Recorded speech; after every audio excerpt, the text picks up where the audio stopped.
superior being. What then is this soul? Something which has a lustre that is due to no quality other than its own.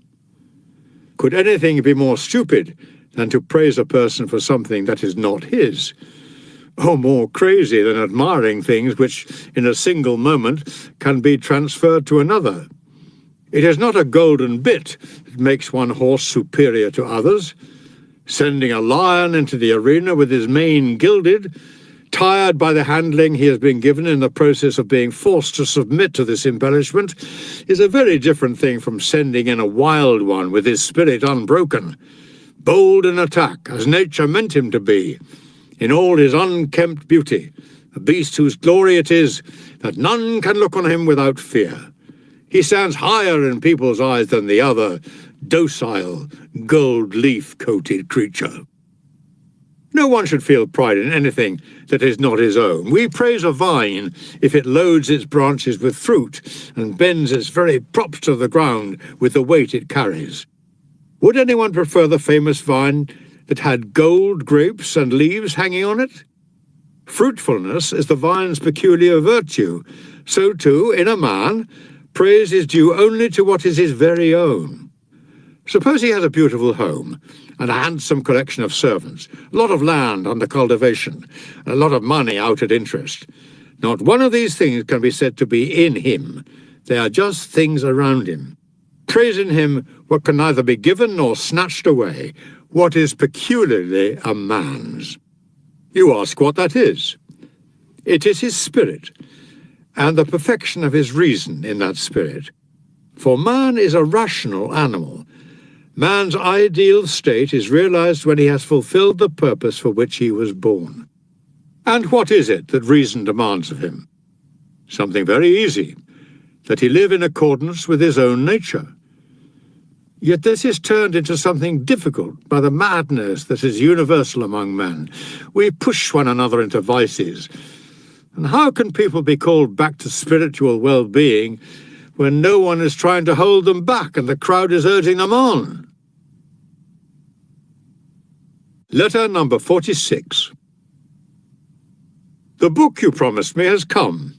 I was intending to read it at my convenience, and I opened it on arrival without meaning to do any more than just get an idea of its contents. The next thing I knew, the book itself had charmed me into a deeper reading of it, there and then. How lucid its style is, you may gather from the fact that I found the work light reading, although at first glance might well convey the impression that the writer was someone like Livy or Epicurus, its bulk being rather unlike you or me.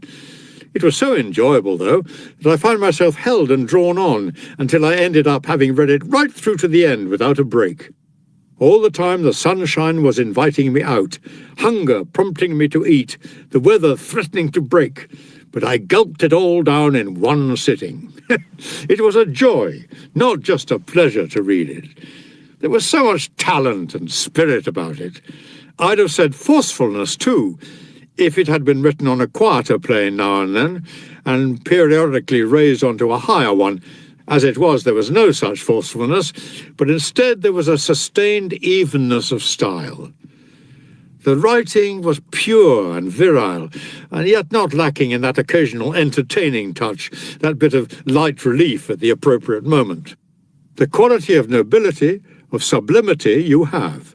I want you to keep it, and carry on just the way you're doing.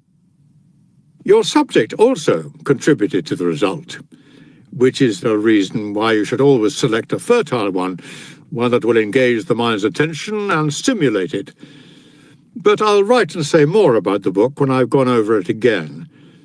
At the moment, my judgment isn't really a sufficiently settled one. It's as if I'd heard it all rather than read it. You must let me go into it thoroughly, too. You needn't be apprehensive. You'll hear nothing but the truth. How fortunate you are in possessing nothing capable of inducing anyone to tell you a lie over a distance as great as the one that separates us. Except that even in these circumstances, when all reason for it is removed, we still find habit a reason for telling lies. Letter number 47. I'm glad to hear from these people who've been visiting you that you live on friendly terms with your slaves.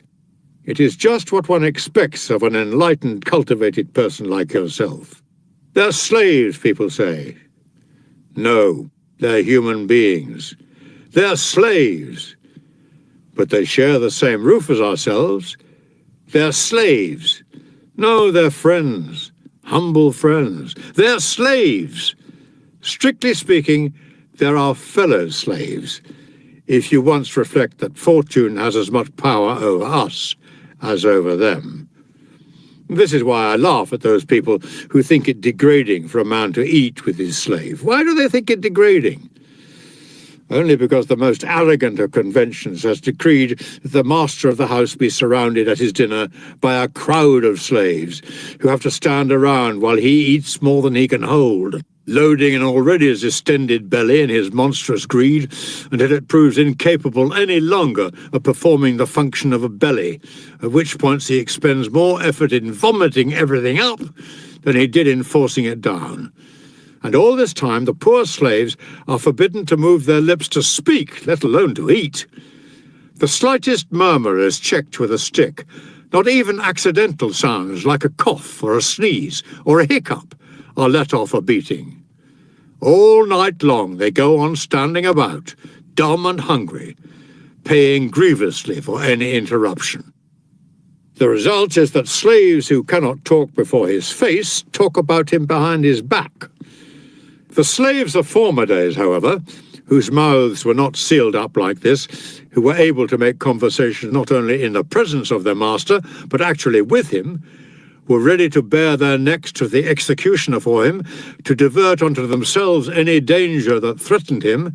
They talked at dinner, but under torture they kept their mouths shut. It is just this high-handed treatment which is responsible for the frequently heard saying, "You've as many enemies as you've slaves."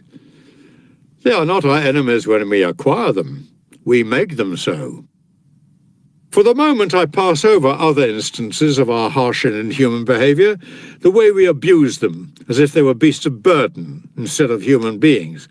The way, for example, from the time we take our places on the dinner couches, one of them mops up the spittle and another stations at the foot of the couch, collects up the leavings of the drunken diners. Another carves the costly game birds, slicing off choice pieces from the breast and rump with the unerring strokes of a trained hand. Unhappy man, to exist for the one and only purpose of carving a fat bird in the proper style.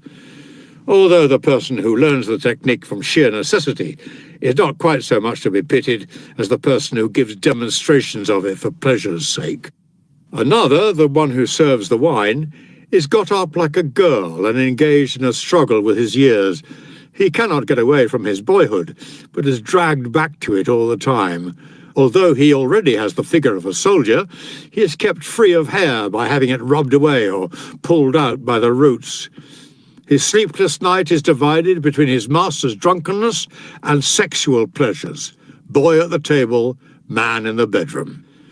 Another, who has the privilege of rating each guest's character, has to go on standing where he is, poor fellow, and watch to see whose powers of flattery and absence of restraint in appetite or speech are to secure them an invitation for the following day. Add to these the caterers with their highly developed knowledge of their master's palate.